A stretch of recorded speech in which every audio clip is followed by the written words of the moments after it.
We listen, we don't judge. We listen with no judgment. Indaba ka-Anonymous osibhalele namhlanje ifundeka kanje. Ngathwala ngobaba wezingane zami. Ngiyabingelela kuwe dadewethu nakumphakathi wala ekhaya. Udaba lwami luqala kanjena. Ngiwusisi osemncane nje impela. Ngikhulele endaweni yaseMpumalanga eMkhondo. Ngikhuliswa umama benobaba. Besibane izingane. Ubaba yena ubengasebenzi ngoba ubephila ngokukhubazeka. Umama yena ubesebenza emakhishini. Ngafunda ke isikole kwathi uma ngenza ugrade 8 ngaqala ngajola. Ngangijola nomakhelwane wasekhaya. Ngebhadi ke sabanjwa usisi wami omdala wase eyobikela umama nobaba. Kwabizwa umndeni wakhabomfana sakhuzwa.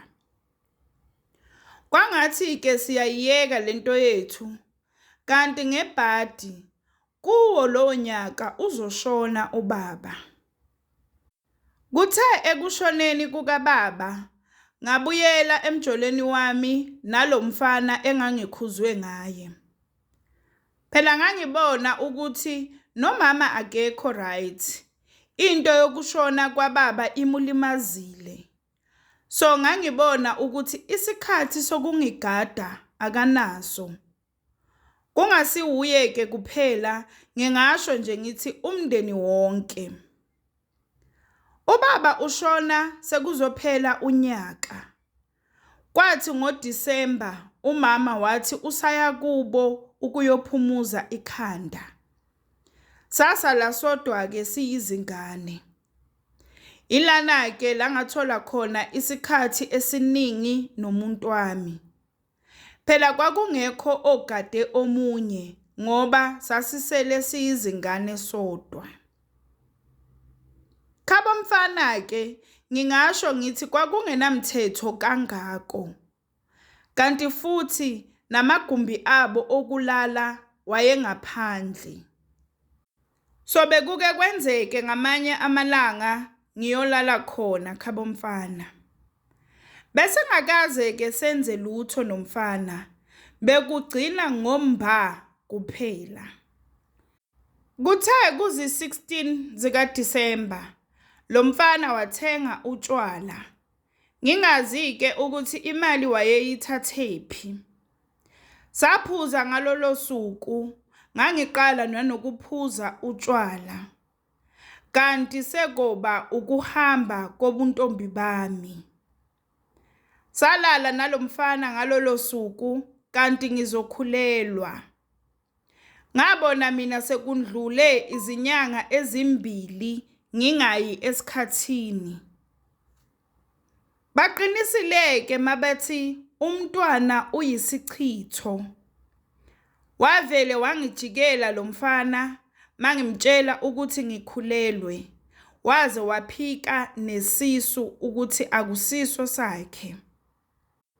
Walwa ke impela umama ngoba phela ngangimuthele ngehlazo. Wavela ke umntwana lutho ukondla umfana.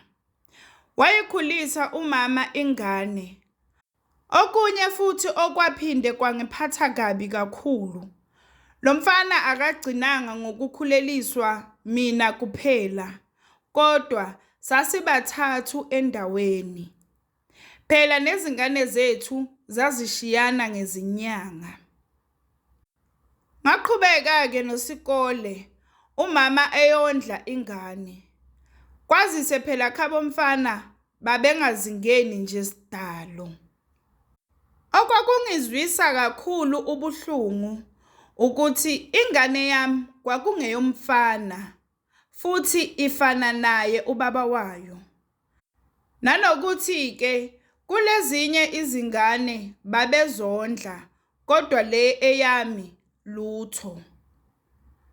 Kuthe sengifunda ugrade 11 wahamba umfana endaweni.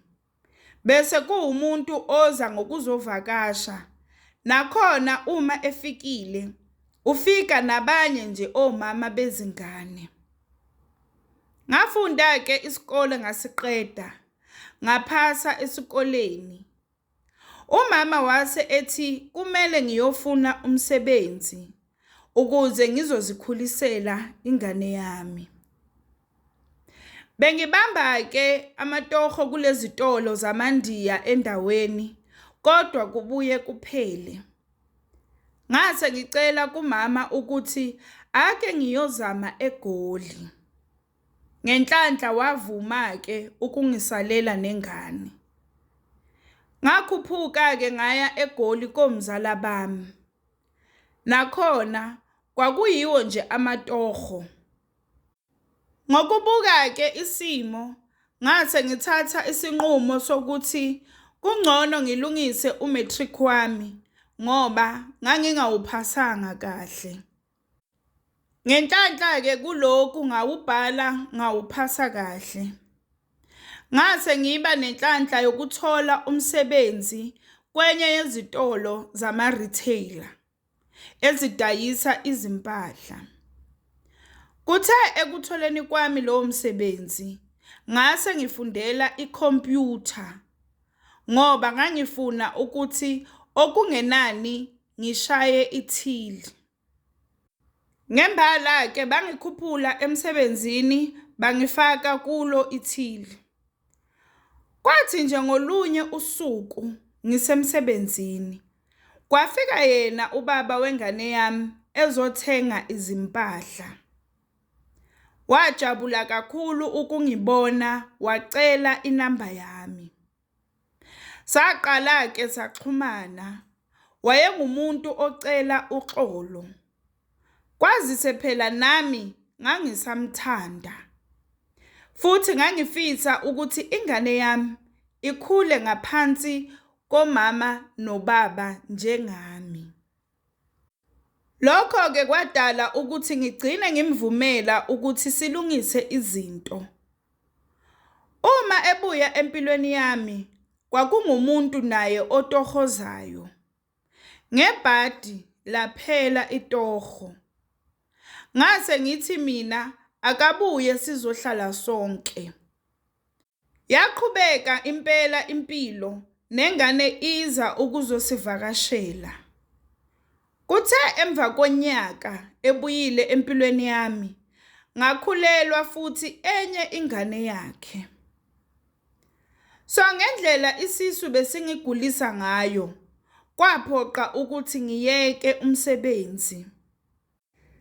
eGoli-ke sasihlala emkhashweni. Ngoba bese kungasekho osebenzayo, sabona ukuthi kungcono sibuyele emakhaya. Umama waphoxeka kakhulu ukuthi ngibuya ngikhulelwe. Ngikhulelwe nje ingane yalomfana futhi owadlala ngami. Kodwa-ke nganginethemba lokuthi ngalesa sikhathi naye wayephethwe ubungane. Kodwa manje kulokhu uyangithanda okwangempela. Ngayithola ingane yentombazane. Mangingaqambi amanga, ingane wayijabulela nje izinyanga ezimbili kuphela. Wasuka lapho wangijikela umuntu. Ngenhlanhla-ke imadlanyana yayisasekhona ezimalini ezaphuma emsebenzini. Ngokudinwa-ke ngase ngithatha isinqumo esingekho sihle neze. Ngenza uphenyo mayelana nokuthwala. Nembala-ke ngase ngithola umkhondo owaseSwazini. Phela ngangikwate ngenye indlela. Futhi ngangithi umuntu sekadlale ngami waze wangizalisa 2 yezingane. Nangempela-ke ngalibangisa eSwazini. Ngahamba ngayofohla ngafika ngale. Ngabuza umuzi lapho kusetshenzwa khona ngesintu. Ngenhlanhla bangiyalela. Ngafike ngathola umama nje osekhulile. Angifikanga ke ngananaza lapha. Ngavele ngasho ukuthi ngicela angithwalise uma ekwenza lokho noma angiyalele la ngingathwala khona. Kwaba ukuthi ngifike khabo wawo umuthi. Ngamutshela futhi nokuthi ngifuna ukuthwala ngobaba wezingane zami. Wathi angiyothenga inkukhu emnyama, wangiyalela la ithengiswa khona. Wathi ke kumele ngilale ngoba lo msebenzi kuzomele siwenze ebusuku. Kwathi nje ngabo 10 ebusuku salibangisa esigangeni. Wafike wahlanganisa izinto zakhe. Wasuka lapho wathi angiyibulale lenkukhu. Uma ngiyibulala, ngiyibize ngegama nesibongo sobaba wezingane zami. Bese ngiyasho yonke into engifuna angenzele yona.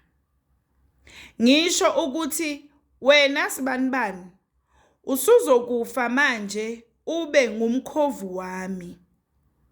Bese ngibala konke engifuna angenzele kona.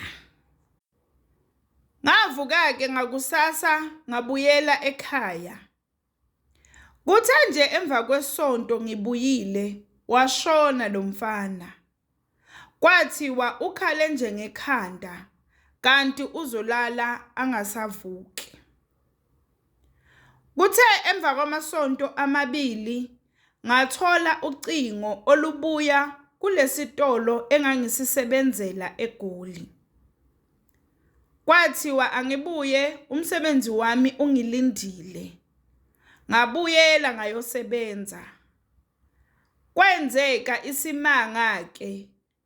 Umholo wami wavele wangena uphindwe kathathu. Lokho ke kwaqhubeka nje izinyanga eziningi nje impela. Ngaqala ke nami ngathenga isitandi, ngakha izindlu zomqhasho.